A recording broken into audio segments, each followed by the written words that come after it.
Hello, everybody, and welcome to another episode of Cloud Chasers. You may forgot how me and Hrvoje look because you haven't seen us for a while, Unless you're at and events. unless you're, of course. And I would like to say that we have a good reason for not being here, but it's just a couple of technical issues, personal issues. I was down with COVID. We were both down with COVID, Yeah, right? that Milano killed us. Um, then your laptop died, and we No, lost the footage for the it died previous. again. Yeah. So yeah.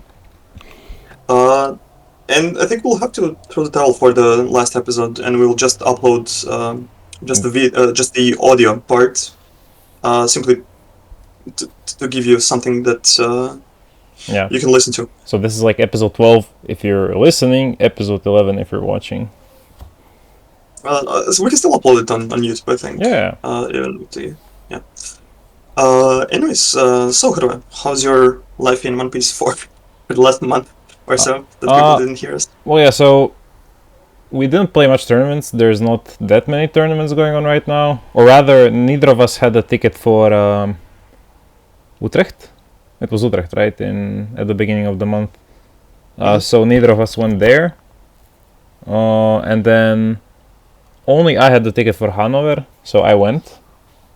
And oh no, I'm forgetting. Yeah, there was Milan. There was Milan, of course, where we both went. It was like that's maybe a story for another time, but it was crazy. It was on the weekend that every like computer in the world crashed because of some Microsoft update or something, Oh yeah, yeah, yeah, yeah, and yeah. all the planes and stuff were getting cancelled. And it was like the only event ever we decided to drive to because one of our friends was driving. Shoutouts to Ivan. So we just completely dodged that bullet. But yeah, other in terms of how the games played went, the format hasn't been too nice to me. In both Milan and Hanover, I dropped very early, playing Law in Milan and Reggio in Hanover. It's a combination of just, I mean, purple decks naturally have some tendency to brick and super low roll, and I faced some good opponents in early rounds in Milan and got promptly punished by them playing well and seeing well. Then I had a lot more success in side events where I just played Reiju and lost in finals of one that had like 200 players, and played finals with Joris also on Reiju in Hanover. He's the guy who built the deck, who wrote the guide for our Patreon. You probably have seen it by now because thanks to Rene, one of our patrons getting top 4 in Hanover, I've seen a lot of popularity spikes for Rage in particular. Like if you go to Card Market and you check prices of like Altered Ichiji or Altered Porche, they all went up like 3-4 euros. So yeah, personally not the most successful format so far. I'm looking to fix that in the onlines at least. I'm not sure what I'll play yet. There's so much stuff I want to try because there's so much stuff viable. But yeah, personally, I always prefer when it's like tier 0 format or like maybe 2 viable decks. And then you always know what you're expecting. There's no like surprise matchups that just blow you out. Like for me, it was Yamato in Hanover round 2 just killed me. And yeah, how was it for you, Kristian? I only played Milan, and there I played Lucci.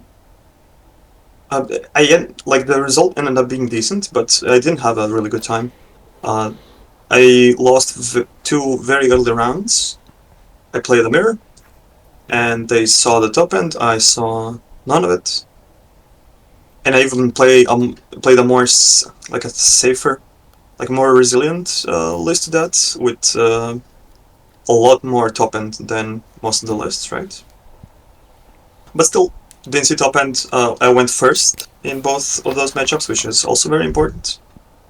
So they could easily drop Moria on 8 and 10, or whatever. Moria on 8, sub on 10.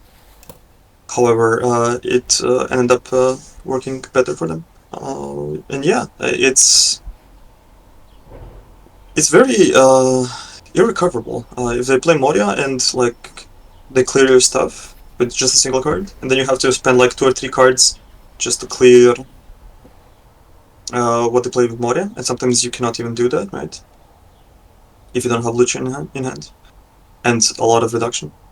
So yeah, and the end result was, as I said, fine. I was X3, so the other loss was Reiju, no, not Reiju, Law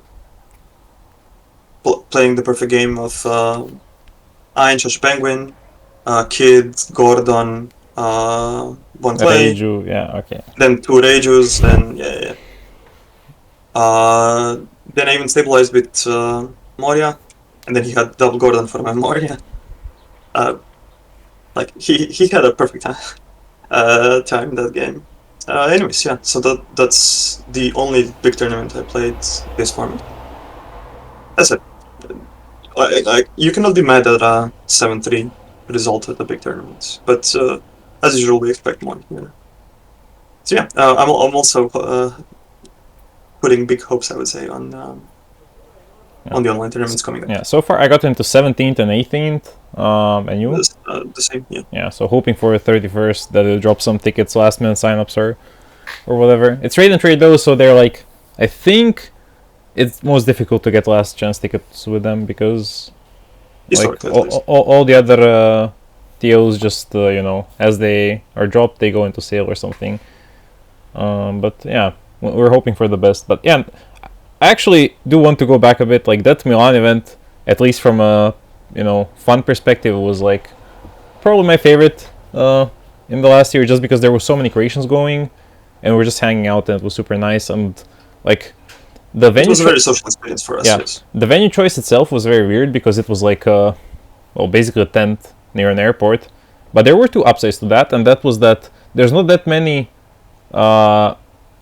Like it's somewhat isolated area because it's near an airport, but that so also means that you're there for the tournament, right? Yeah. So all the hotels there are very close by. So we met all the Italians, all the Germans, like everybody was in the same spot basically. So it was like a full weekend of One Piece. And then for us specifically, because it was a relatively close place to Croatia, a lot of Croatians went. So we just had very fun nights hanging out, and yeah, it was just a very nice event. I hope we get more repeats of that and more events closer to Croatia, because as you know, all card games prefer northwestern Europe and a little bit of Italy and Spain here and there, but usually just northwest gets everything.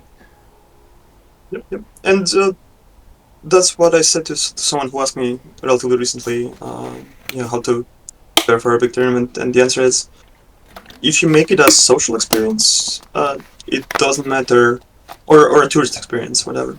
It doesn't matter how your result went. It was basically, how should I put it? It was like a vacation. Like you went somewhere, you had fun, you had a good experience. So yeah, if you want to make your card game life more enjoyable, I think that's one of the cheat codes. Basically making something fun, right? Yeah. In addition to being a competitive tournament, of course. It just removes all the stress, and that's always nice. Yep. And Hrvoje got to experience that, especially in Hanover, because he was the only one going. Yeah.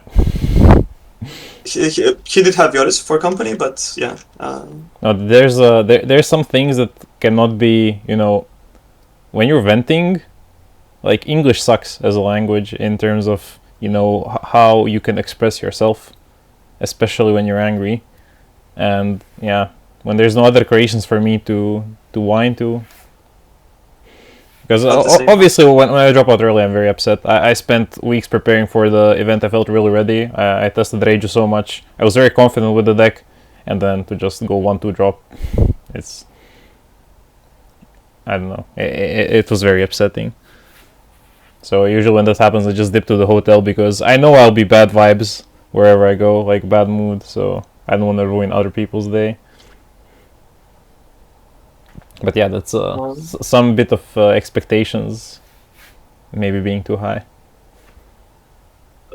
But yeah, it's also a very good reminder for everyone that you might look at us often, and as you all know, we do this full time.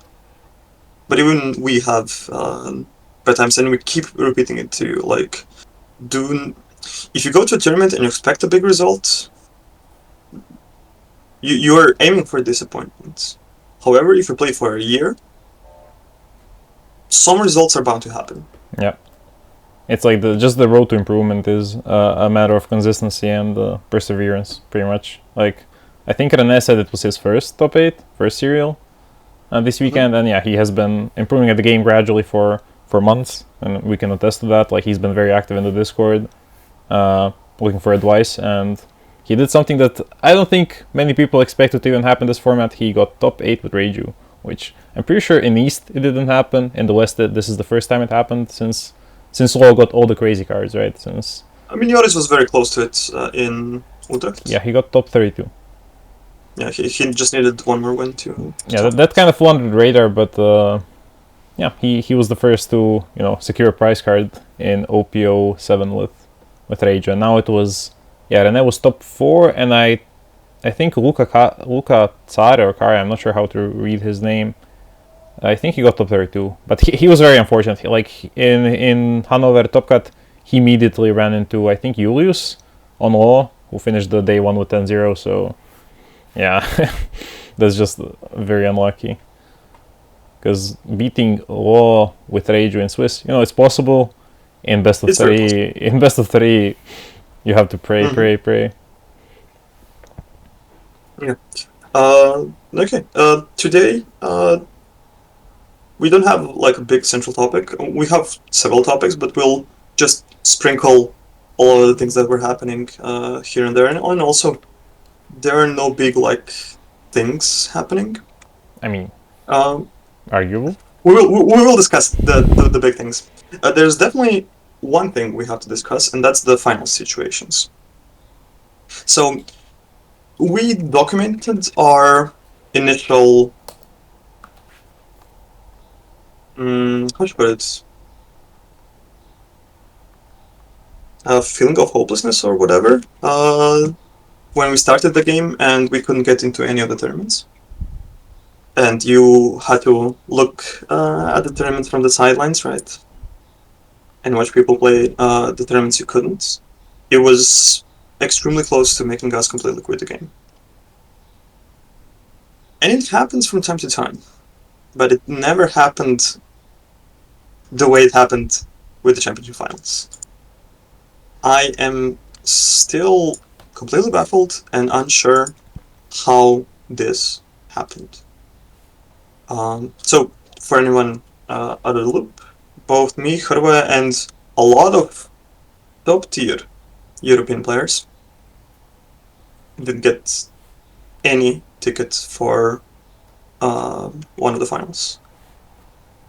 Which is not only sad, but a bit of a slap in the face, but we'll discuss this later, but also it's our livelihood, right? We currently live out of playing One Piece. So personally for us, it's a big thing. And also it's the only way to qualify for Worlds. It's the biggest tournament, like it's the crowning jewel of the year, right?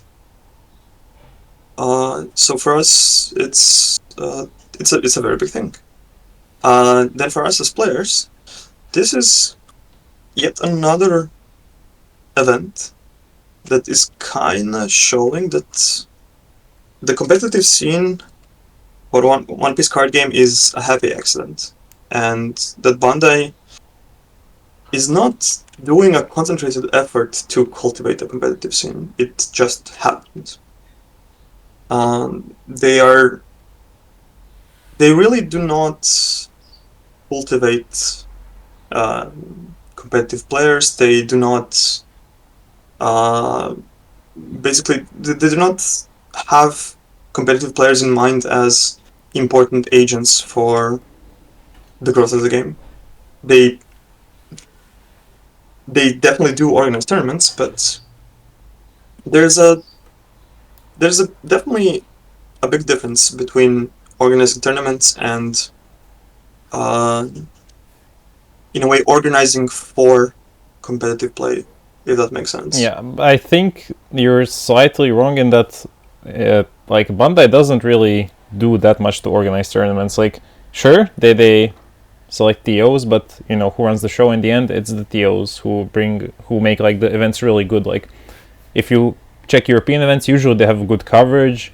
Usually the venue selection is nice. Usually the registration process is at least decent. With some it's flawless. With some it's like, you know, has its ups and downs. But usually it's TOs who you know pull all the who do all the hard work basically.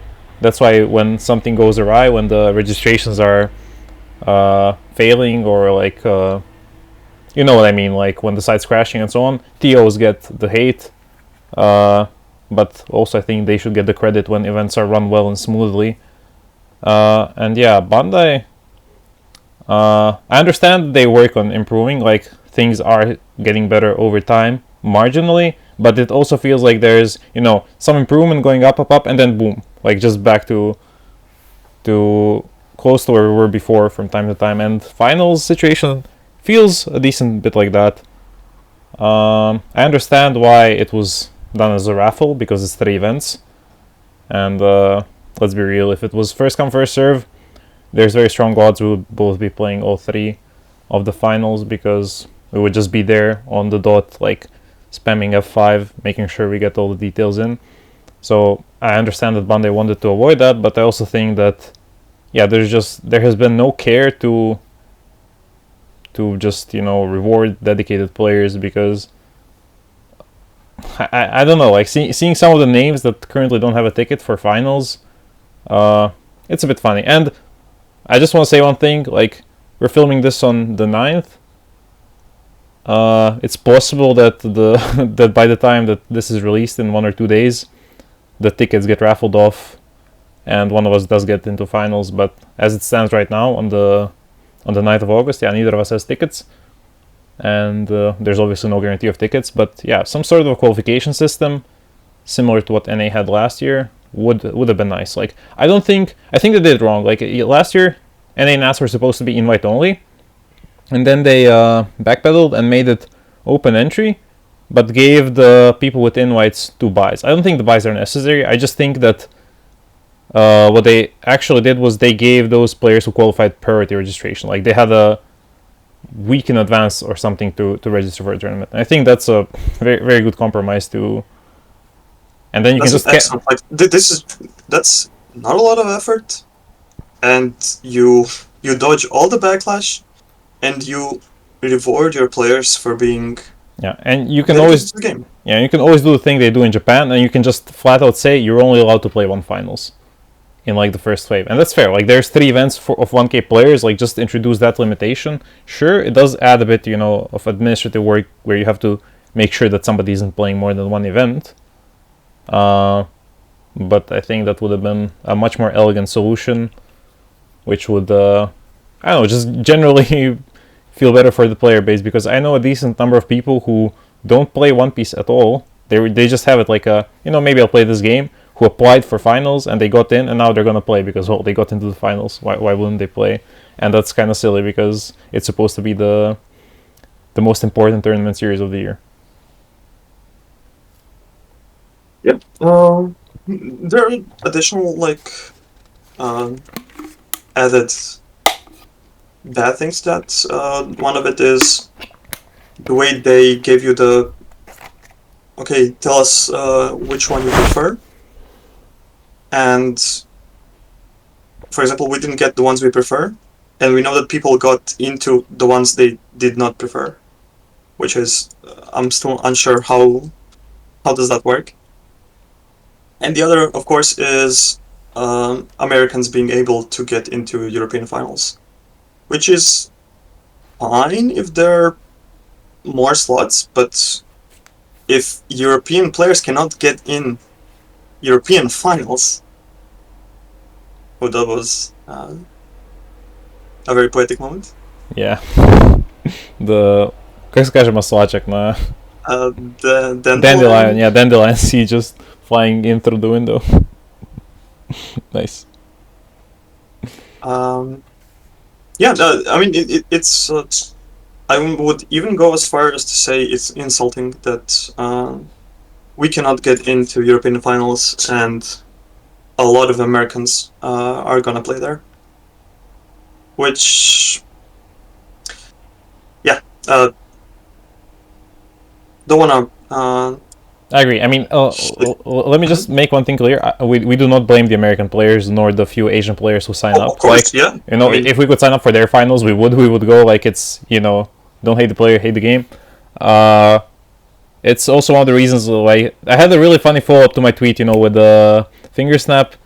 If you go to the list of top 10 American players on Limitless, like 4 out of 10 of them got into the finals, and I thought that would be a really funny follow up. But I also didn't want to post it because I figured it would generate some unwarranted hate towards American players for getting in. Like, ultimately, it's like maybe between 30 and 50 players from not Europe who are going to get in, who, you know, signed up and want to travel actually if they get in, which is kind of a negligible number. It's like between 1 and 2%. But yeah, just the general policy of it, it leaves a sour taste in how it's been handled. Like, yeah, there's definitely room for improvement. And at the end of the day, we are ambassadors for the game, right? Us competitive players, we talk about the game, we promote the game. We are definitely an asset, and all the other companies, I think, recognize that, and therefore, okay, all the other companies except Konami recognize that and try to cultivate the competitive scene because they know that it is an asset, right? It's basically perpetual mobile F marketing. You just have to water it from time to time, right? And yeah, we hope that Bandai recognizes the competitive scene and tries to and waters it from time to time. For anything bad that Bandai might do, they will never be nowhere near as bad as Konami. That's all you need to know. Like, Bandai is honestly doing like a good job on average. It's just, yeah, they have these moments where they leave people unhappy, and I hope they'll smooth them out over time. Are baffling. Like it's not like they made a controversial decision. It's more like they didn't make a decision. They just let it be. Which is... No, it has the same element as some TOs. You know how early on, when signups were first come, first serve, for like half a year, maybe even close to a full year, signups go live, site crashes, and then like 20 minutes later the TO posts a message, oh, we didn't expect this much traffic, it overloaded the site, blah blah blah. And it's like, it's been happening for almost a year now, and you still don't expect it. And this is kind of the same with Bandai. Like, raffling tickets for events has generally been, I would say, unwelcome by most players, just because you can go out like for so long without an event. It was especially notable with Raiden Trade as a tournament organizer. I'm not calling them out for, I think they do a good job, especially for the onlines. But if you're unlucky, you didn't play tournaments for like almost a year. I had no event between, I think, October, or was it August? I think actually maybe August of 2023 until June of 2024. So like 8 months with no events. Maybe it was 6 months if it was October, but you get my point. Like, you could just miss like 3 full event series if you're unlucky, and it's not that difficult to get unlucky when it's raffle. Or it's first come first serve. There is some it's effectively round 0 of the tournament. You prepare and you get the job done, and then you continue playing. Yeah. So that's basically our thoughts on the whole championship situation. We are still excited to play, right? That's like the main focus for the whole year. Ooh, and yeah, we hope we can get that. Yeah, I just remember another thing that I think was a nice improvement over, I don't think we mentioned it before, but for competitive specifically, for tournaments, the fact that you now get packs on entry alongside the usual promos, because there is this thing that Bandai sometimes does where they make, what's it called, like promos which can only be like mechanically exclusive promos, and if the only entry reward is those promo packs, then those promos can be like 40-50 euros. Like, you remember Jinbei and Bartolomeo in OPO 1 and OPO 2. Like, those things when they happen are a problem, but now that issue is somewhat alleviated because you get booster packs on entry. So you basically get the cost of your entry repaid by the booster packs, and then you get these 2 small packs bonus. And of course, some of these cards might still reach like 15, 20 euros, maybe more, but it's much less likely that a mechanically unique promo will be that locked out of the game as Jinbei once was, because after all, you can just pull a manga on entry and you're chilling. I mean, on one hand, we were kind of fine because we played a lot of tournaments and we got a lot of those event facts, and it was good for us because it was more valuable to play tournaments, but I definitely agree it's the better thing to do, right? Yeah. What I'm trying to say, sure, it was better for us, but I don't think it was better overall. And I agree. It also like I wouldn't say lessens the impact, because you can still do bad and pull bad from your packs, right? But it does definitely like give some stories where you had a bad time in the tournament, but at least you pulled, I don't know, a very good alternate leader or a manga, whatever, right? Yeah, it just makes it more likely that you walk away from the event happy. Especially, but now mostly the stock issues have been relieved. Like, yeah, so I think in that sense, game is in a good state. So yeah, it's just slowly going for the better. We hope. There's just these things that we hope won't repeat next year, or even for not next year, even for the Wave 2 of finals. We still don't know how we will be entering the Utrecht Bandai Card Fest, or which is in December. Putting that aside, there's additional big topic that we want to cover, and that is the upcoming bans. As I mentioned, we are recording this on 9th of August, and the bans should be live in just a couple of days. In 3 days, right? Yeah. For Japan and Asia. Right. So there is a certain precedent, and the precedent is bans go live for the Eastern region, and we get them basically simultaneously as them in a point of time, right? In the format. So relative to the format at the same time. Yeah. If things got banned at the end of OPO 8 format, we're gonna get the bans at the end of the OPO 8 format. I'm still unsure what's the thought process here. They want us to have the same format as them. I don't think anyone would be mad that we don't get to enjoy a format that needs a ban. I mean, yeah, they've done this before with the Sakazuki leader, right?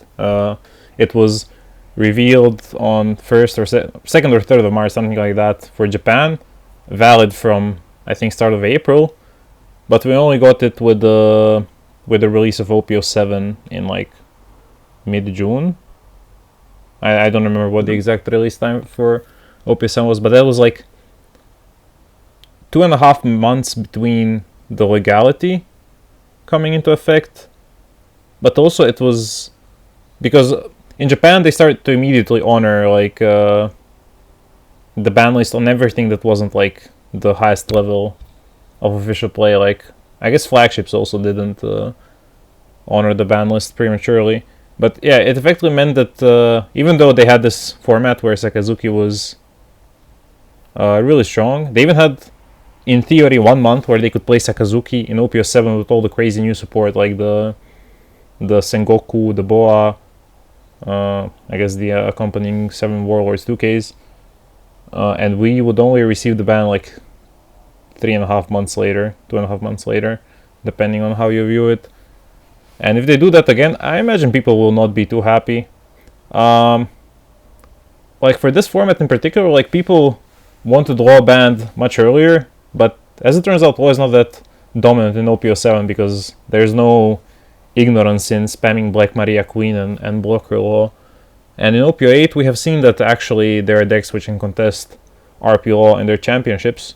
So maybe it's not all doom and gloom that seemed to be the case at the start of the format. Like Lucci, when adapted to law, has had good results in the East, and also Yeah, but if you have to like build your deck specifically to build law and nothing else, I mean, I agree. sure. So you said that you like the tier 0 formats, and I can see where you're coming from. In tier 0 format, we are all playing the same deck, and ideally, the skill of the player is the thing that prevails. I agree that a healthy meta is where a lot of decks are viable, because it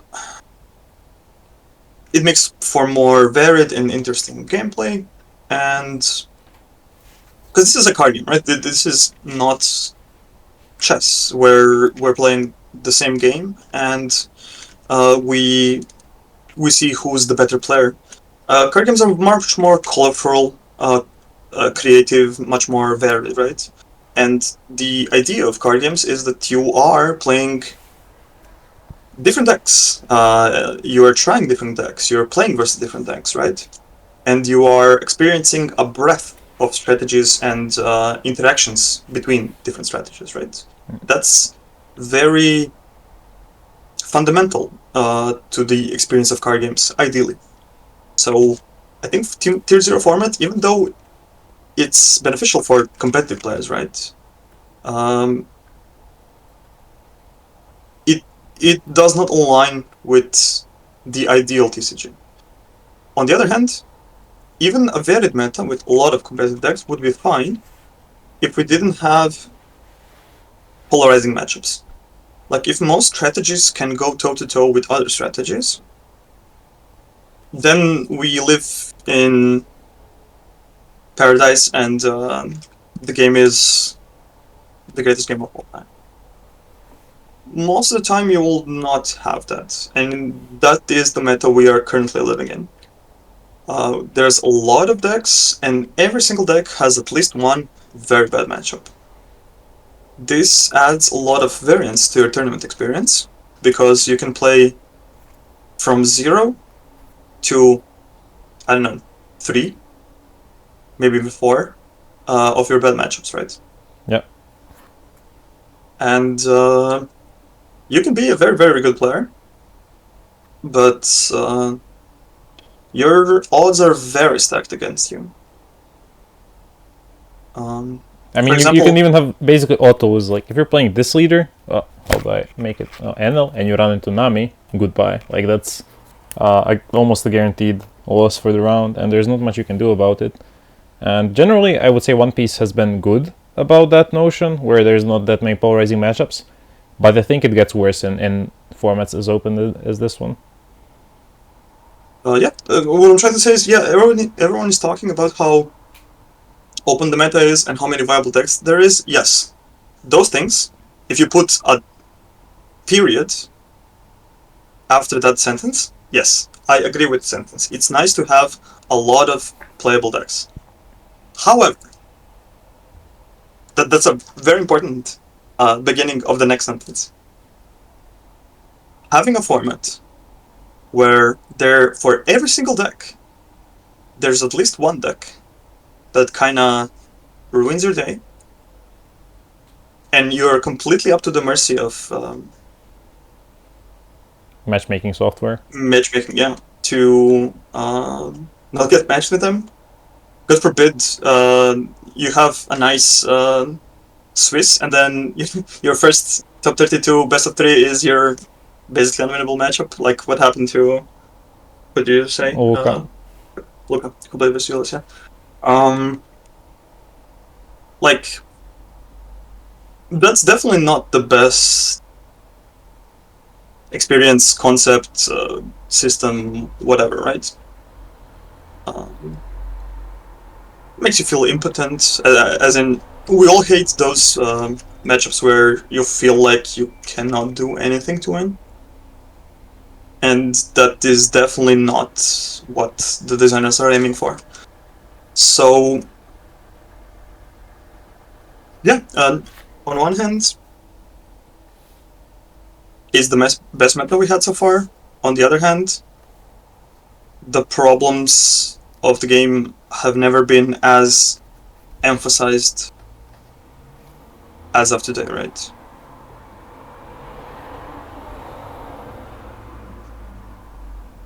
I mean, maybe there were like blue decks where like Dolphin was a decent deck in OP1, but you just cannot beat Kid, right, with the 8 Cascade. It was straight up unwinnable. You probably also struggled a lot versus Law. Yeah. But you were fine versus red decks, right? I mean, even that was arguable. It's just a lot of red players in OPO1. Well, they just played the rush instead of more of a mid-range strategy. Because I remember you having the all the big guys. Turns out those guys just run over decks trying to play for value. Like the Shanks. You even ran, I think, Yasop, or was it Beckman? Yeah, it was Yasop, yeah. But yeah, I mean, there, especially in OPO1, if you picked up Dofi for a big tournament, you're not having a good time. Because any green player, regardless of their skill level, if they can just survive, plant down Kid with 2 blockers and game's over. Like, nothing you do matters anymore. Their leader's 8k for the rest of the game. They have infinite hand, probably. What I'm trying to say is, maybe those issues were present for the whole time. It was just that we could easily ignore a lot of the colors, and if you focused on just a couple of them, then the game made sense. Now, everything got a lot of support, so every color is viable, right? And then these issues which we basically chose to ignore by ignoring a large chunk of decks are present once again. I don't know, food for thought, I guess. Yeah, we'd also love to hear from the audience what they think about these formats and the game as a whole. Because I'm thinking that we are not moving away from that. For example, Blackbeard looks to be probably one of the most polarizing decks to play against ever, maybe. And it's not like you can... It's questionable how much you can play against or deck build around a certain leader being in the format. You not can, much. There's no sideboard. Like, if you put, if you lean towards building for one deck, you are losing percentage points somewhere else, because that's the nature of games with no sideboard. So yeah, it's a problem. It's the most real now than it has ever been, at least for us, right? For our preparations and for our tournament experiences. And it's the only, for me at least, design-wise issue with the game as it is, because that is also one of the main issues I had with Flesh and Blood previously.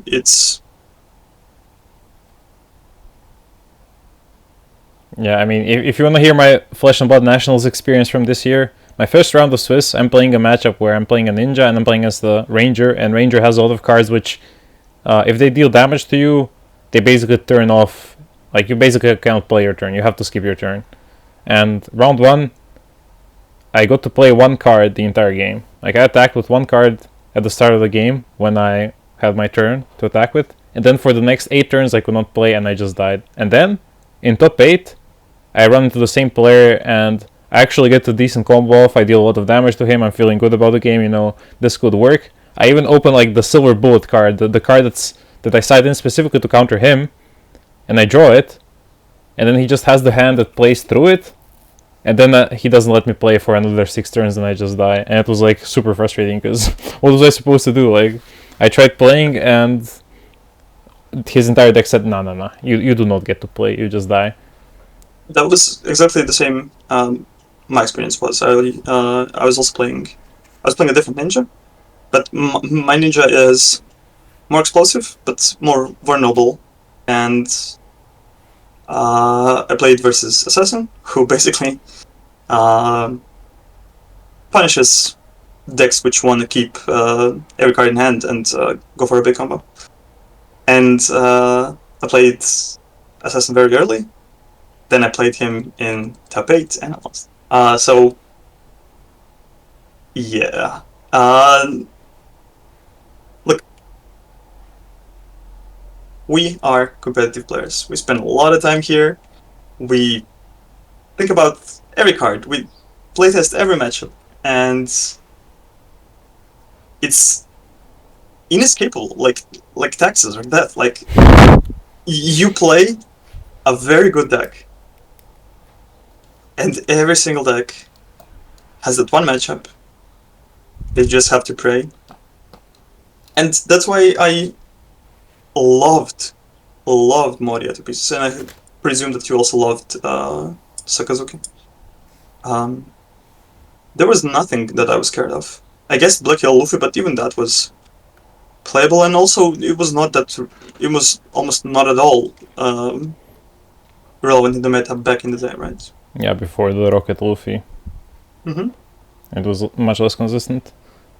So you just went to a tournament.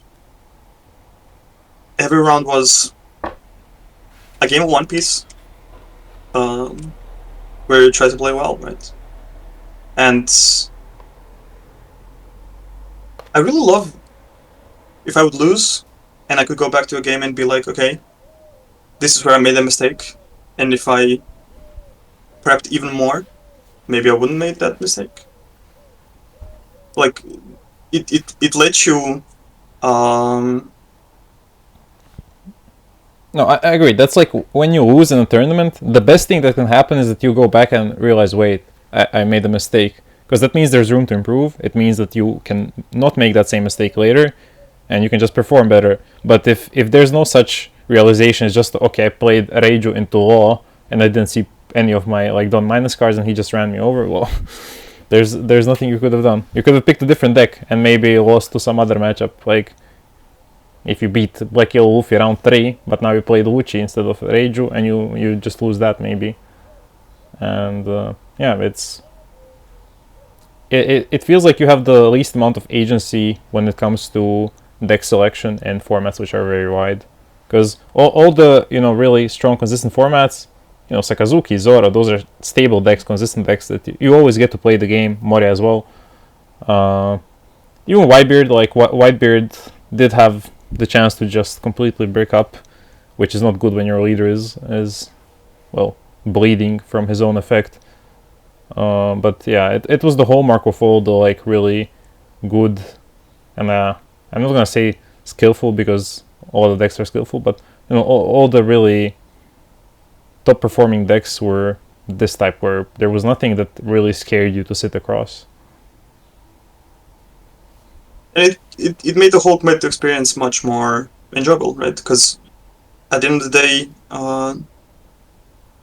you just point out to your preparation and to your plays, and not to, hey, I played versus this deck 3 rounds. Yeah, and another element that's like kind of annoying in this meta, every deck, not only does it have a bad matchup, there's also, if you play Mirror, there's usually one card that's like so impactful to see. If you're playing Black Mirrors or Black Yellow Luffy Mirrors, then well, Moria is a pretty good card, I've heard. If you play Red Purple Law, then Reiju can completely swing games.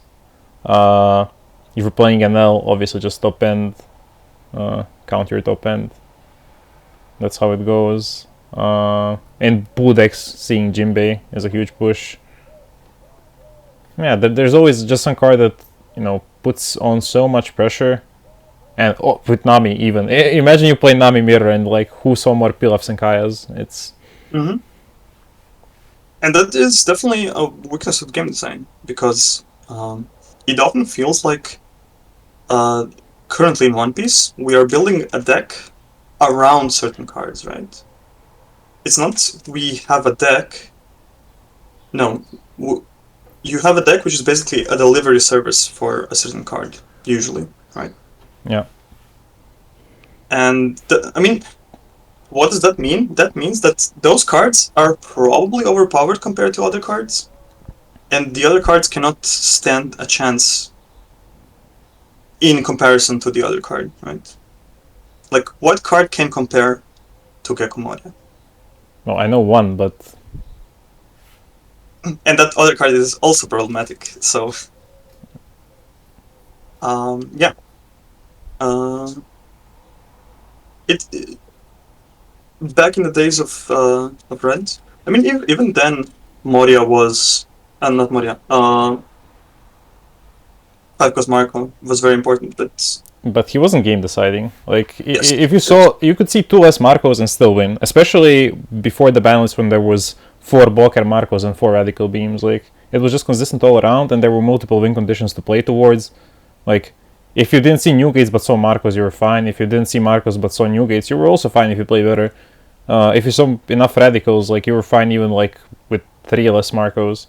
There was definitely room to just outplay the opponent, and why was that? Well, the game wasn't so reliant on removal on every step, because removal is now the name of the game. Like, Uchi removes, Law removes, even NL spams a ton of removal. Black Yellow Luffy now has consistent removal in Rocket Luffy. The only deck that doesn't remove is the one that completely solitaires, plays its own thing in Nami, and even she can like remove occasionally with triggers. The other blue decks like Boaz, she's made the round removal to even turn on her leader ability. So yeah, the game just switched from its like more basic form to this where card effects matter more, and when card effects begin to matter more, then drawing specific cards matters more than drawing specific types of cards. Because in Zoro there was a lot of different things you could attack with, like anything can fulfill that purpose, even like a Jozu. But if you're playing Lucci, well, if you have a 2k Kaku, he's not removing anything. You need those removal pieces for the game to work, and then some removal pieces are more equal than others. Like, I think Uta is another good example of a deck that was very flexible and allowed for a lot of skill expression, because it just worked with resources, it worked consistently. There's no single card that was like completely overtaking the game. Argument could be made for 8-cost Kid, but he was never the focal point of the deck. Like, the focal point of the deck was still the film engine, where you balanced between board spam and just using those songs to leader spam with to put pressure on with the leader. I'm forgetting. And the biggest thing is, yeah, if you played Uta, you would rarely hear yourself saying, "Oh, I mean, sure, if the game goes really bad, then you need Kid to recover." But it's just a recovery. Like, you can still play out your game normally without the Kid. The Kid gives you an additional avenue of play, of course, and sometimes that avenue is needed, but you got yourself to that position. You could have played differently. Trust me, there's no playlines that you can play around not having Moria in Lucci. Like, there is nothing you can do if you don't see Lucci. Sorry, if you don't see Moria. Yeah, what Kristian means, of course you have plays available, but what he means is, like, those plays mean you lose 2 cards from hand. Like, two extra cards. You spend 3 cards instead of 1. That's what he means. And that just means, okay, I burned 2 cards in my hand. They're gone. And I have a weaker board because I don't have Moria plus 4 cost. I have like 4 cost, 5 cost, or 4 cost, 4 cost. Yep. Okay. Anything else you want to add regarding the current meta in general? And then we'll discuss a couple of decks in detail. I think there's still a lot of decks which are underexplored. I think just when the meta is this open, there's room for innovation. There's room to, just really bring up stuff that nobody expects. I think Rage is a good example of that because she wasn't on many people's radar. She's picking up steam now due to the results, but I think there's room for other decks as well. We even had a very pleasant surprise of top 64 Hody Jones, which is like unthinkable in a way. I would have never expected that, but it's just one of those. I'm going to discuss that. That's one of the decks I'm going to touch on. Okay, but what I was trying to say is, like, there's still so many decks which, they can definitely perform. Like, I'm 100% certain you can top with Poofy this format without much trouble, just because the deck's still really strong, matches well into like the black leaders of the meta, and even into red purple wall. Like, Magellan, sure, he can remove him easily, but You take away one of his Dawn, and he's suddenly working with very little Dawn. I think the red aggro decks also have legs because, Kid Killer is a card. Like they can be much better at aggro than people would expect, like especially Zora and Whitebeard.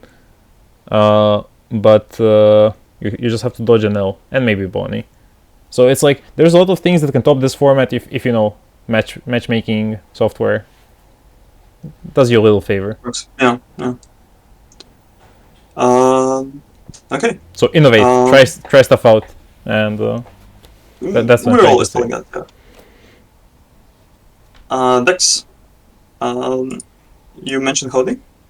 I had the pleasure of playing Hody in our latest locals. I was playing Black Yellow Luffy. And dude, it was a deck. Like, the deck plays, of course, Hodis very naturally, but also Zoras. And we discussed it in the previous podcast, but Fisher Tiger is that's some of a card. Yeah. And it's actually works wonders in that matchup because you can rest Sabo and he can immediately attack into Sabo, which is very, very funny. gaming. So yeah, him just yes. Ruby adding her voice to the podcast. Oh yeah, and I forgot to mention, but in Japan we recently saw top 4 by Vegapunk, which is, it's the same guy who innovated Rebecca like a year ago in OPO4 and won a tournament with her. So, when a leader doesn't attack, that guy sees it and starts cooking. And obviously Vegapunk is in OPO8 going to be very promising with the new support, with the new Nami for more removal, and I think the little Boa, the Seraphim. So yeah, like there's always room to find stuff that others have missed, because there's so many cards in the game. The number of leaders even now is so absurd. Like there's 70 or 80 of them. There's got to be something out there that people are missing, and obviously our hope is to find something like that for the big important tournaments. Mm-hmm. Other than Hody, there's another. There are two, I would say, breakout decks. We mentioned Reiju, and the other one is Nami. So there's just so much to talk about the game, so we don't share like every single one of our thoughts. But both me and Hrvoje were working on Nami for 2 formats now. It's a deck we constantly keep in our pockets and ask ourselves, is this the time? I don't follow the Asian scene as much as Hrvoje does, and I constantly get asked by people. They literally do not believe me that that's something a One Piece player can do, not follow the Asian scene. But yes, I do not do that. So Kuja build was not something that I had in mind. Like I did not see that angle of the deck at all. Did they even play it in Asia? I honestly first saw it when Ramtin posted it, because when it's about Nami, I just look at his Twitter and see what he thinks, because he's been the dedicated Nami fan. I don't know. Yeah. Okay, you don't follow, so you know even less than me. Yeah. It's definitely, we didn't spend a lot of time on Nami this format, so some explanation on that. But I was definitely pleasantly surprised with the list. It looks definitely much more coherent, because the search targets are more impactful than the impel down ones, right? And it also has an easier time playing around Pudding, and generally just playing its own game. It's like, how do you play around Pudding? Well, you can just spam the Kayas, or resolve up is discarding your dead cards, and finding one of the many ease boot targets, including Kaya. So your deck is just, it has turned from a deck that, you know, skill checks players in most matchups, where you just need to know how to attack and then you win, into a deck that actually has a lot of good matchups, where, you know, if the Nami player is competent, you're losing. Like, you can just sit there as an L and, or Bonnie even, and really struggle to win. Because I mean, even as black decks, right? even as black, like black can tech to a degree, but yeah, Nami can just solitaire really hard, and we don't have Sakazuki anymore with his Hound Blaze addition to just bottom deck stuff from the board. No, if you remove something, it goes to trash. It doesn't up their deck count. So the only thing you have to shuffle stuff into the deck is Brook, unless you start playing wild stuff like Viola or I'm not sure what We the also other. discussed this in a couple of guides, that bottom decking Kayas is not actually the best thing you can be doing. Sure, you're increasing the deck size, but you're adding Kayas to the deck. And you're adding Kayas to the worst possible moment, like position in the deck, and that's roughly at the end. If you bottom deck two Kayas, they just resolve one Searcher, and the last 6 cards are Kaya, and then 4 cards. Which means those last 6 cards do not exist, actually. It was never a problem for Sakazuki, so I will completely ignore you. Yeah, sure. Anyways, Nami. Definitely a real deck. I mean, we've seen it by results by now. We're not sharing a secret. Of course. It won in America. It got Yeah. second in Hanover.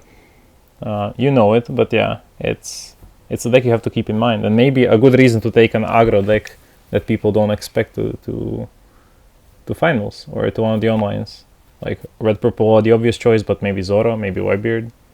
I guess Zora is better just because Whitebeard has an issue dealing with the small bodies and playing a lot of Pudding. attacks on curve. And Pudding, yeah. Okay, how is Pudding relevant in Nami? Like nobody's playing Pudding. No, it's relevant in the other blue decks versus. Oh yeah, that's true. It's basically a card which all loses you the game. Anyways, yeah. Even though the meta is wide open, we still see some new decks coming up, which is exciting, even though it adds even more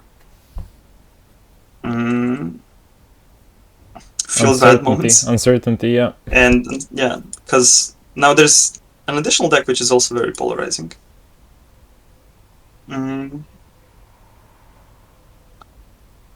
Yeah, I mean, that's in general a very hard designer problem to make strategies which are interesting and work in a different way, but not have them basically be polarizing, right? Where you're just not equipped to deal with certain other strategies. Yeah. Anyways, that's it for the meta. Let's discuss the bans. So, as we discussed previously, bans go live in a couple of days, and we'll share our thoughts. So first things first is, of course, the strongest card currently in the game, which is Moria. First thing is they are reprinting Moria in the new premium booster set, right? Yeah. Which always makes me wary. Are they gonna do anything with it? On the other hand, they did restrict Whitebeard, even though SP Whitebeard was coming in the next set. Yeah, but that was just for the West. True. Because they also So banned Nami with like 2 different Nami prints coming out, so I don't think that plays a role for them. Or like I think that plays a role for them, but in Japan only, not in the West. And possibly the days of West only bans are over. I hope so. It like nothing is indicating anything on that front. So anyways, Moria, on one hand, I would say, I mean, it's definitely the card which is above any other power level wise. And should it be banned? I think in an ideal situation, yes.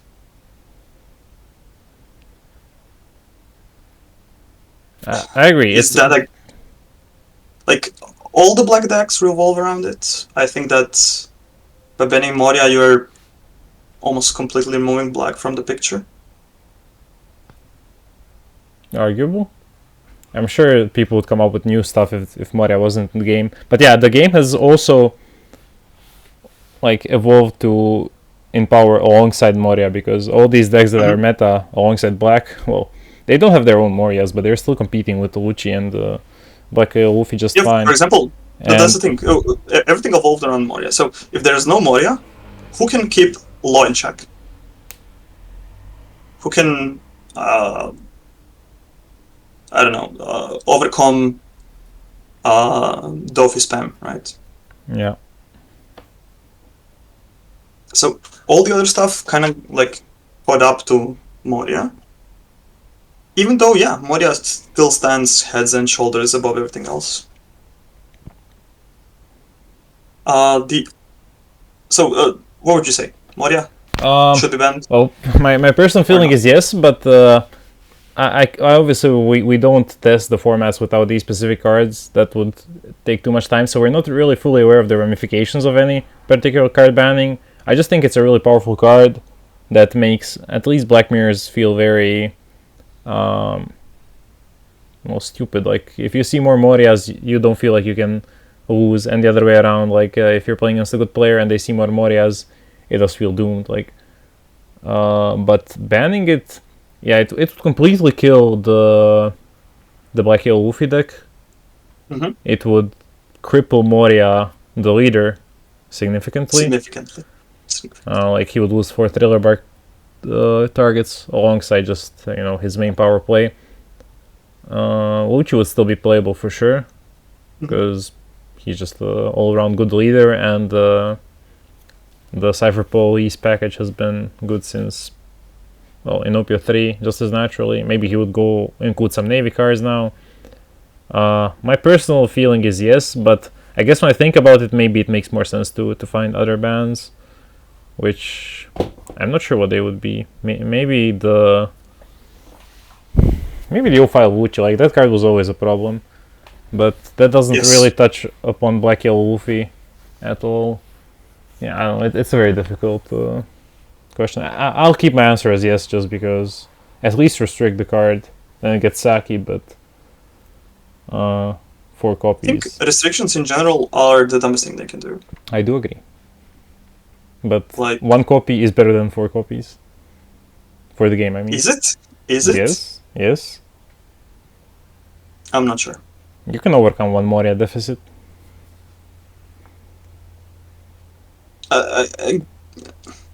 Again, like, sure, it's a big boon if you get 1 Moria, and but then the leader the floor is lower. Sure, like that's 1 spike of Moria, and yes, the one who gets it has an easier time. Oh, I'm not sure what else would Bandai like ban. Like they in the past, they usually deal with the rares and generally lower rarities. They haven't banned supers much, except for a few limits in the West for a little bit.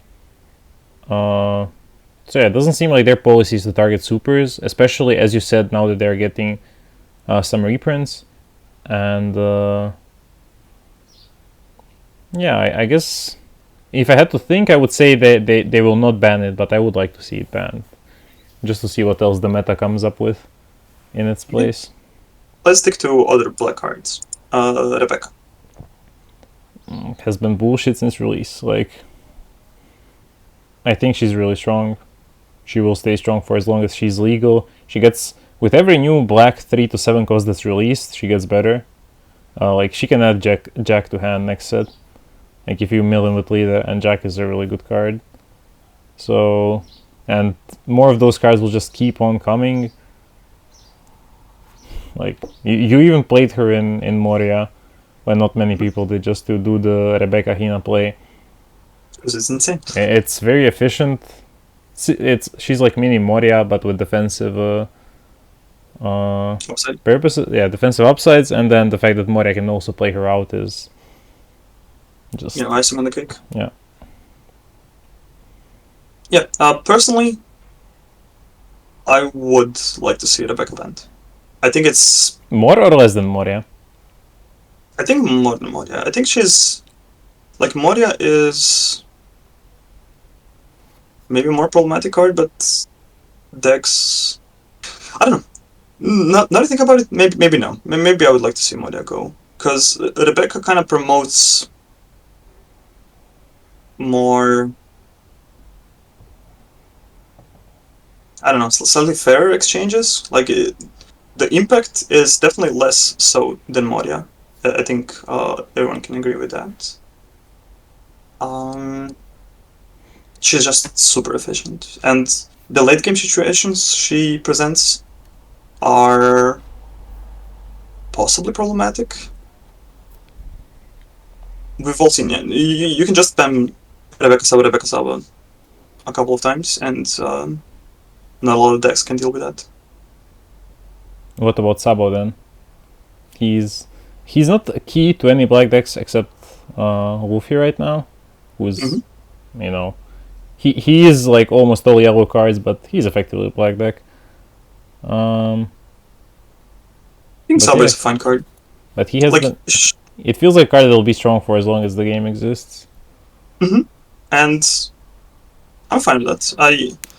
The card simply is not power level wise strong. As in, it's a 5-cost 6k blocker with the immunity effect, and the immunity effect is I always keep telling the immunity effect is what you're getting with Samba. Blocker and cycling, whatever. The immunity is the thing that really sets the card apart, and it's a good thing to have. Like you're paying quite a lot to get the immunity. So no, I don't think Saba is a problematic card. But you touched on another problematic card. So to finish, Rebecca, Ben or no? I'm leaning no. Mm, personally, I'm unsure, but I think I would say yes. The amount of things it does, uh, like usually the way to combat black is to rush them down. You can never rush down a deck which has Rebecca's. It's a super efficient stopper, and I think without Rebecca, black decks have a more apparent weakness in being easier to kill, right?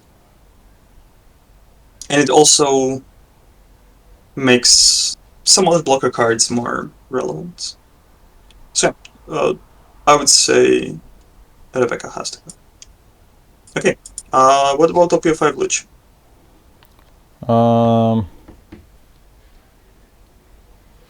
I mean, he's definitely like 2-for-1 removal. We always said is really good. Moria doesn't play him anymore, and that's why Moria feels like a lot easier matchup than Luchi for many decks. Like, no way to easily remove two things is a blessing. I don't think he's key to many decks though. Like only Luchi, the leader, actively runs him now. But I think it is a card with a problematic future for as long as it's in the game. Like, yeah, I would not mind seeing it go. Like yesterday at locals, I lost a round to Luchi where on 6 he goes Tempest Kick, Leader Stage, Luchi clears 2 of my bodies. I'm playing Red Triple O. On 8 he does it again. I bottom deck both Luchis, of course. And on 10 he plays Pandam, finds another Luchi, and then just does it again. And yeah, just removing 2 bodies per turn is so absurdly powerful. And also adding a body with vanilla stats. Yeah. I mean, we've always preached how strong Luchi was, so... So, yeah, I think without Rebecca and Luchi, Moria is a much more sensible card. I think one of the biggest problems with Moria is that he can bring a lot of problematic cards with him as well, right? So without Luchi, without Rebecca, Moria much more is inclined towards the Moria leader itself, right? And of course, sure, Black Yellow Looting. Because that's the package where you have the good forecasts. Until they print another problematic Good forecast black card, so I think in likelihood of how much they should be banned, it's like Moria on top, then Rebecca, then Oluchi. Just because, as you said, like the way to I would kill black is actually literally invert those. I think Lich is the most problematic card, then Rebecca, then Moria. okay. I disagree, but it's fine. Because just the best way to kill black is to rush them down. That's how you did it in OPO2, OPO3 with Rebecca, and Moria bringing back Rebecca. That's harder. Like blockers in general are not efficient. Like you pay a lot of Don, and if it's not attacking, if it's just standing there to block, at some point you paid a full card and like 4 or 5 Don to stop an attack, which if it's like a massive attack, maybe it's worth it, but generally it's not. Generally, people aggroing you down are just spamming 7s. And then if you give up a blocker to a 7k swing, well, congrats, you played a guard point, but you overpaid for it. So I think but with Rebecca you're card neutral, so... Exactly. I don't know. Regarding Lucci, I still think that the most problematic board states happen after Lucci being played. Like, I don't actually mind my Lucci opponent playing Kaku. Like, sure, it sometimes feels unfair when their 5 cost just clears your 5 cost. But it's manageable. However, when the thing that happened to you happens, where they spend the board and also they're devastating your board. Yeah. That's where black completely rises to the top. Yeah, I mean, and that's why I think that, and that's always on the back of Lucci. Like without Lucci, the removal from black feels much more tame. And also some of the cards feel much more appealing. Then the Secret Sabo suddenly feels like a very cool card. Must play even. Maybe, yeah. Without Lucci. So yeah. I still stand by my statement. I think that Lucci is the most problematic black card. Fair. Okay. And now, the thing that a lot of people mentioned, RP Law as a leader. Do you want me to start off, or? I mean, you've started for every single one of them, so I'll just straight up say yes. I think the deck is problematic for a while now. The interactions it has are fundamentally unfair. There are certain draws where I don't think maybe even any deck can stand to that. So the thing that happened, for example, to Milan, I'm not sure what set of cards you have to have. I guess if you're going first. The nuttiest black yellow Luffy hand that immediately rocket sabos. Something like that, probably. Maybe. But yeah, the Iron Shochi Penguin, Kid Blocker, Gordon into any ramp, then 2 Rages to recover the cards, like... What? Yeah. And it's also...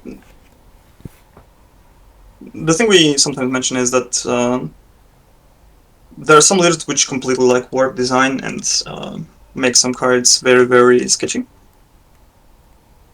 Like, Reiju is an excellent card, but you really have to work for it.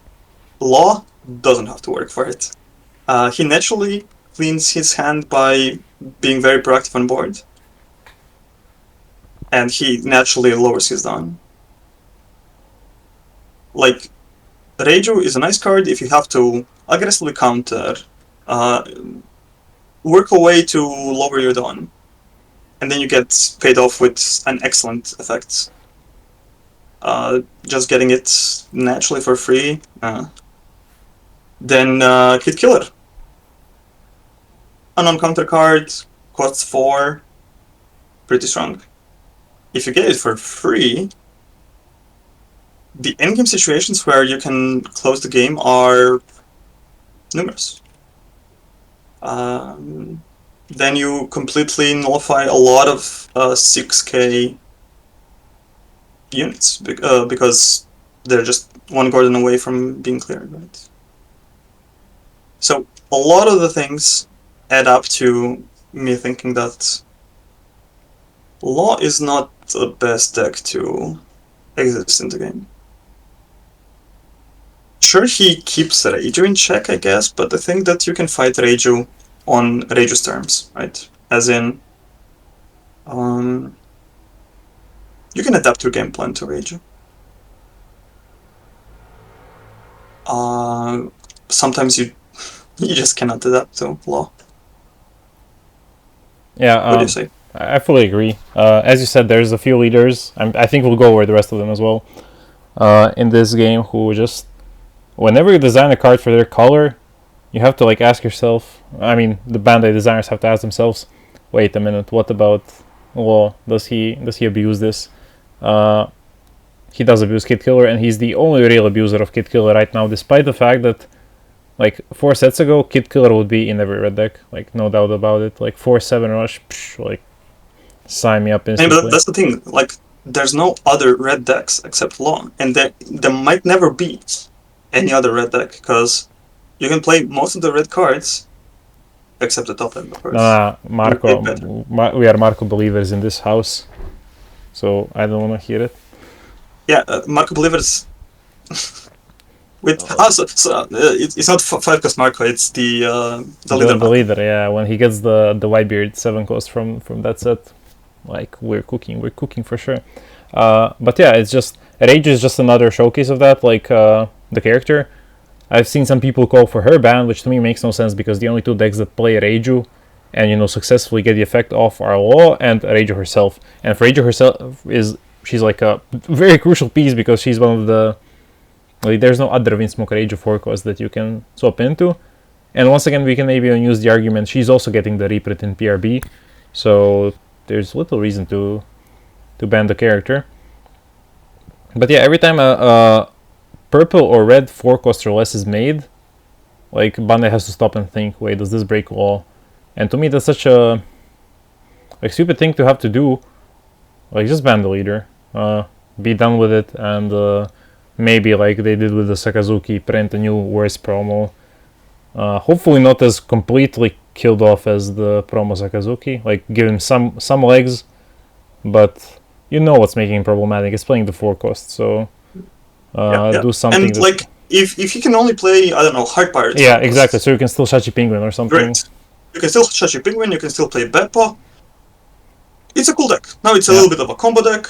Yeah, you have to run the OPO5 support, like the Beppo, the Heart Pirates Law, and so on. Yeah, you can even play. Is Jean Bart also? Yeah, Jean Bart is Heart Pirate. That's a fair card, right? Yeah, it's fairer than most. Like, weaker than mine, we can bend them, but he's a thing. Where was I going? And you can still play Reiju, sure, but then you have to work around Reiju, I guess. But what I'm trying to say is, yes, I think definitely Law has to go, and I agree with you. I would like to see him being reworked, and the greatest thing I can think of is what I said. Yeah. Anything else? On the topic of Law, no. I think that was all. Okay. I think I kind of exhausted my list of cards I think are up for bans. Do you see any other notable cards? I think the very obvious choice for many would be Nami Leader. Once again, I don't mind when she exists in the meta and where she's like a skill check, just because if you play well, you're going to beat her, and that's the end of it. There's one thing I wanted to say about Nami, and that is, it's a deck where it's almost impossible to beat if they get 3 or more draw card triggers. Nah, just play red purple and kill them. Easy as that. Say that's Except, yeah, I haven't seen his feature match. I have no idea what happened there, so I'll have to watch it and then complain to him about what he did. But where was I going? Yeah, when it's just a skill check, when it's something you can reliably beat, sure, like it can exist. It's a fun option for people. The problem is when a deck like that is meta, because it does very much its own thing. It doesn't care, and it's like just a bad player experience to sit against. Mhm. And to me, those things just shouldn't exist. Like personally, like I always play some deck that happens to be really good into Nami, so I've never had the frustration of sitting across Nami and losing, because I played Zoro in OPO 2, in OPO 3, Sakazuki later. Now I'm on Law and a bit of Reiju. Like those decks don't lose to Nami. With Reiju, it's like somewhat close, but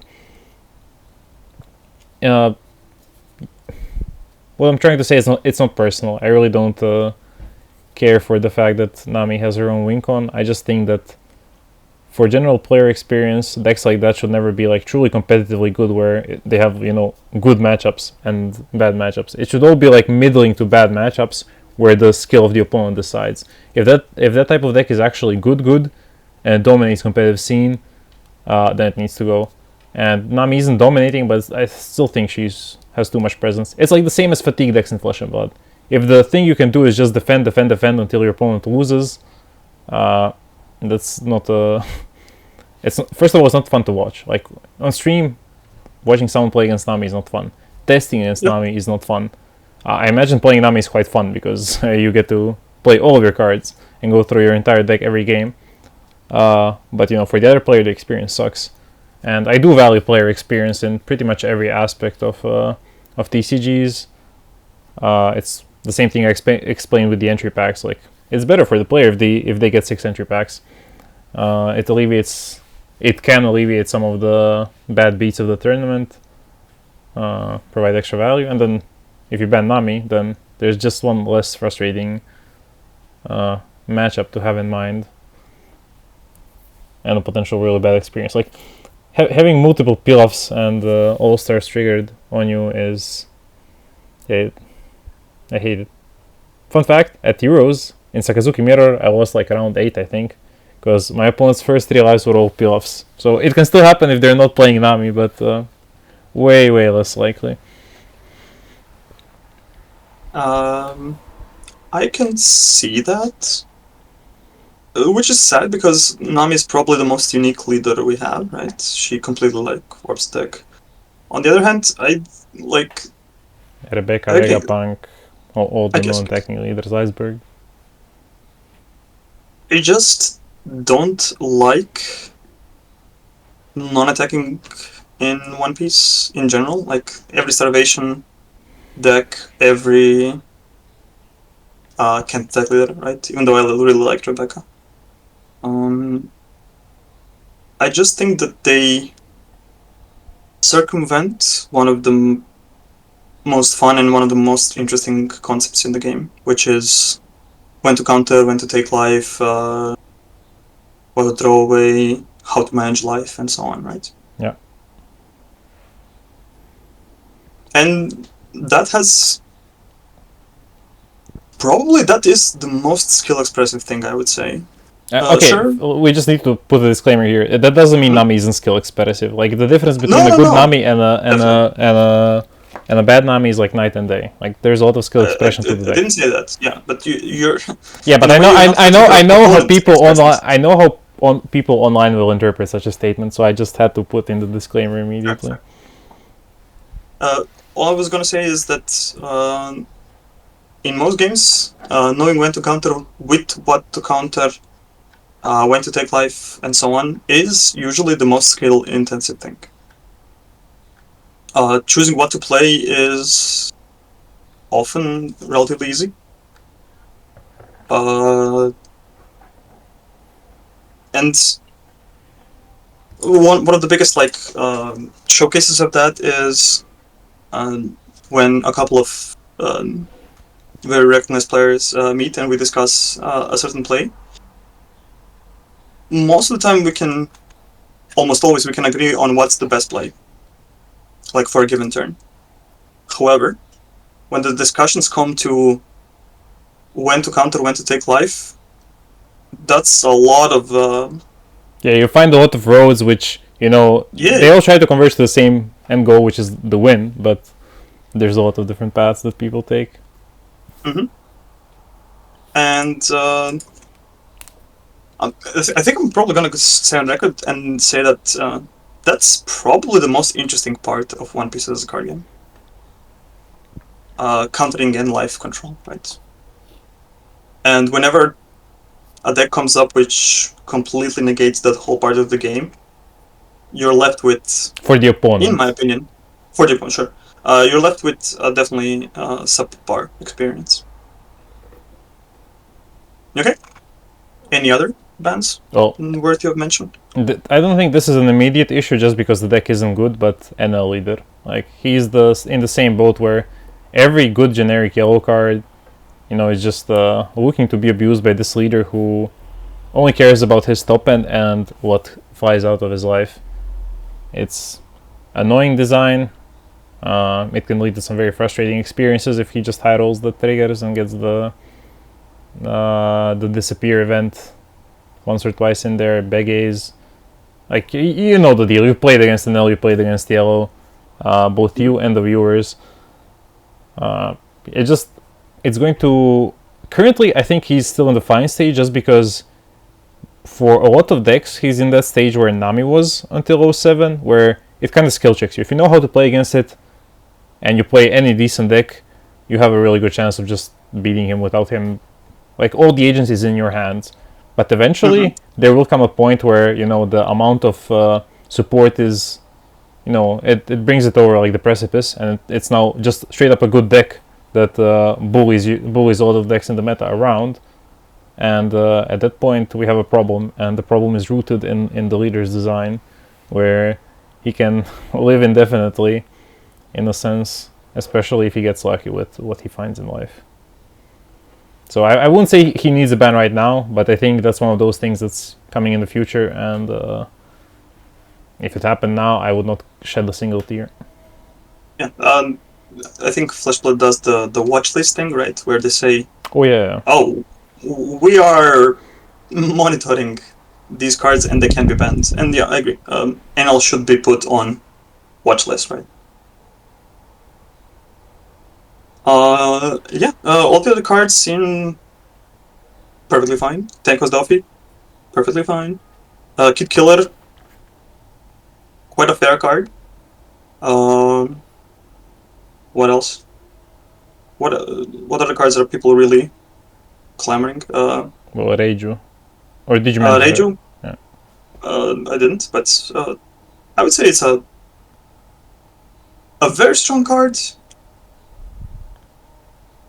I mean, I think there's a lot of arguments to be made. I guess Lanelin is the one that people will talk about the most. Yeah. Currently, there's no good leader to even abuse her, so we're probably spared for now. And I always feel like Tenko's cards are much harder to be problematic, right? Because most of the times they will see play like once or twice per game at most. It's much harder to be angry about Tenko's cards, but I could see Lilin being mentioned, but Reiju is probably more problematic as a card. I mean, there's a lot of potentially problematic cards that still need the right leader. Like, I think Gear 5 is a ticking time bomb due to the extra turn, right? Yeah. Like, extra turns in games are traditionally really busted, but for now, yeah. Who knows, maybe Black Purple Luffy breaks the card. Wait and see on that one. But, yeah, I would say that's about it in terms of what I imagine could or should be banned in the near future. Yeah. All the other cards are... Oh, Black Maria. Okay, of course, if we're looking at 008 format, then Black Maria is a card that Honestly, when I first read the card, I read she has 3 Dawn, and I already thought she was busted because she was a 2k that can ramp you for 3 potentially. And then Mm-hmm. I read it again like a few hours later and it said 5 Dawn, and I was like, am I tripping? Does this actually say 5 Dawn? It's such an unholy amount of Dawn. I think it's just toxic at the core of its design. Like if starter Kaido ever gets good again, like she says burn 1 life per turn, that's her effect on a 2k. Like imagine 2k that just says reject every turn, but banish reject instead. And in Reiju, she just lets you play very ignorantly, like the Reiju leader, ignorantly, and get back all the Dawn for judge play. In Law, obviously, like we've seen Opioid early format, how hard Law abused that card. So yeah, I guess looking from Opio 8 perspective as well, then Black Maria is also on the menu for a ban. Yeah, because no other card does what she does, right? Ramping 5 Dawn, that's insane. Like, do we even have a card which ramps 2 Dawn currently in the game? I'll think about it, but you can keep talking. I Shachi Penguin, Shachi Penguin. Oh yeah, Shachi Penguin. Okay, in a highly specific situation, right? And sure, I guess Moria is also a highly specific situation where you have a lot of less Dawn than your opponent, but you can always put yourself in that situation, right? With a lot of decks. And the question is, how fair is the card with starter deck Kaido, with Tenko's Luffy, with what else? I don't know, Tenko's Kaido. Like, I mean, I think judging, like if they ban Law leader, I think Reiju as a leader just becomes in 08 a really strong contender, because you can do all the greedy Porche plays early, and then just play Maria, and then next turn do judge. And judge. Mm-hmm. And that's super ignorant. And what, like, I do not understand why she's a 2k. Like, if she were a 1k, like, it would already be a card you probably run in all of these decks. If she were a 0k, then you would like have to think about including her. You would probably play her. 2k is just like auto include purple anywhere for like, well, assuming your deck derams. Like purple Luffy probably doesn't need her as much. I would say it's one of the few 100% misses from the game design department on One Piece. I am baffled by the card. No other card has left me feeling like I have to ask myself, am I missing something? Yeah, we'll see. We'll see. We'll see very soon, in just a couple of weeks. Okay. Let's wrap this up with the Diamond in the Rough, huh? Sure. And this has actually been suggested by one of our listeners.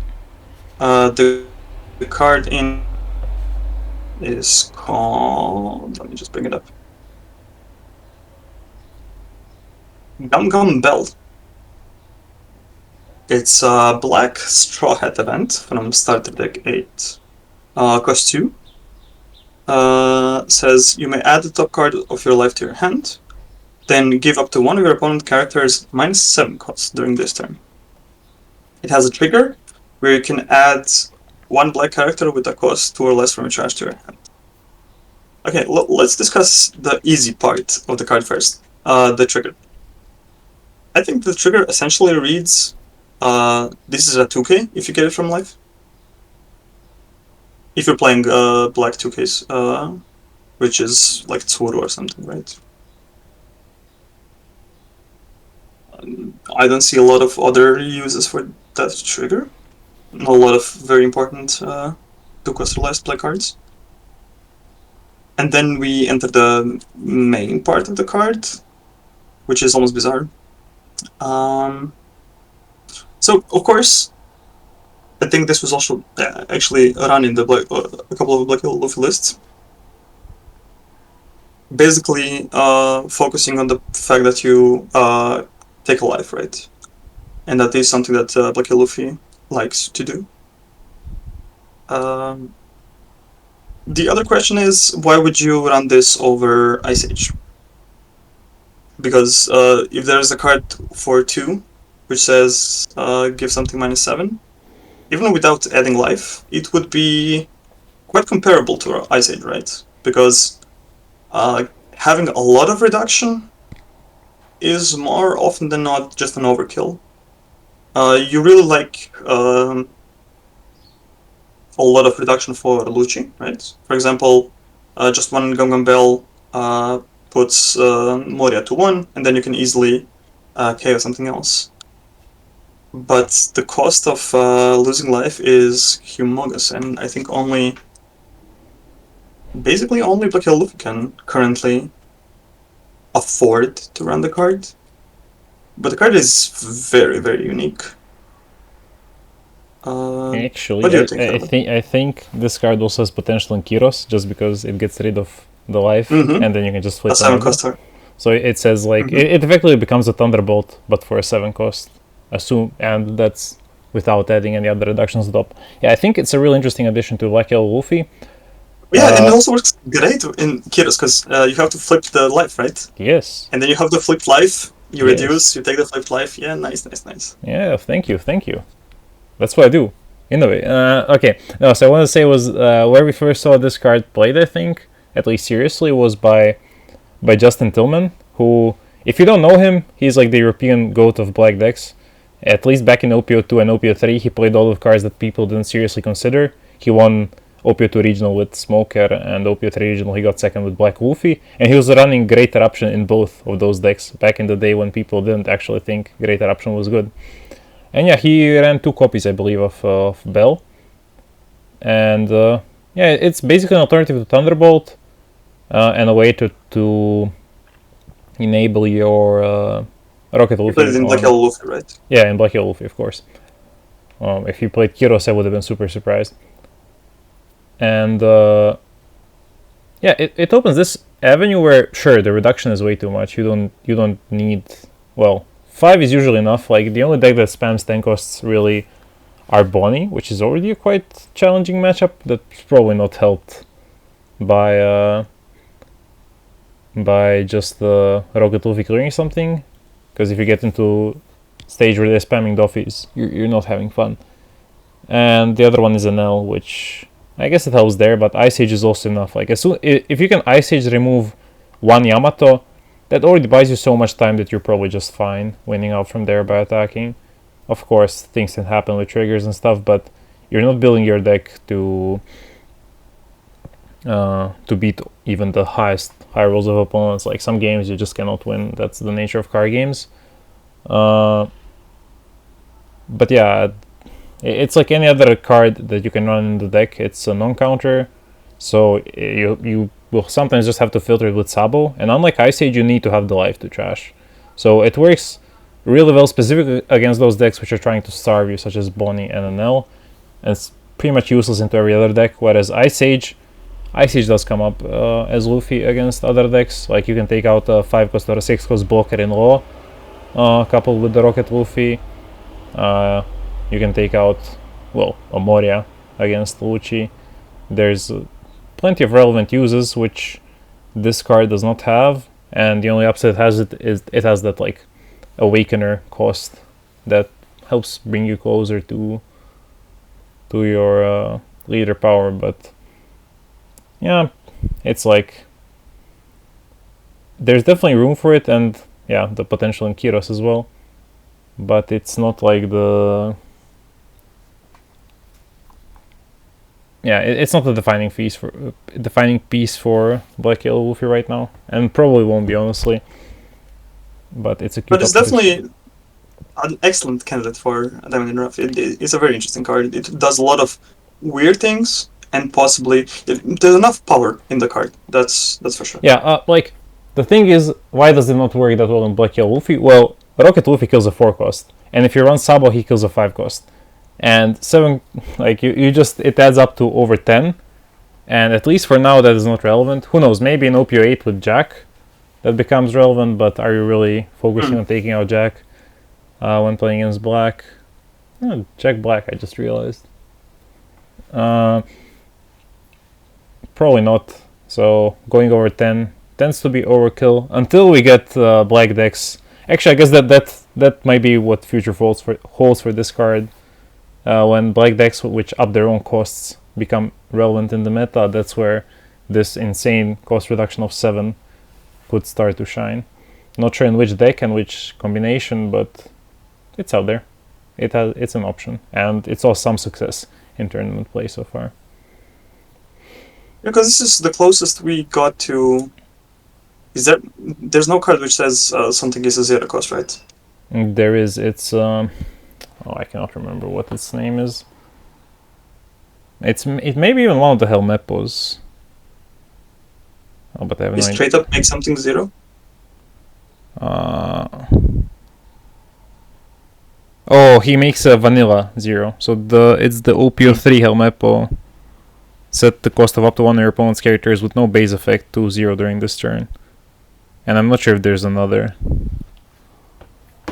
Like maybe there's something like Ein, the red Ein, but Yeah, for black. But that's what I was thinking. Yeah, because at some point you might really need a way to like definitely clear something, right? yeah, So that might be interesting. But until then, this card is a diamond in the rough. I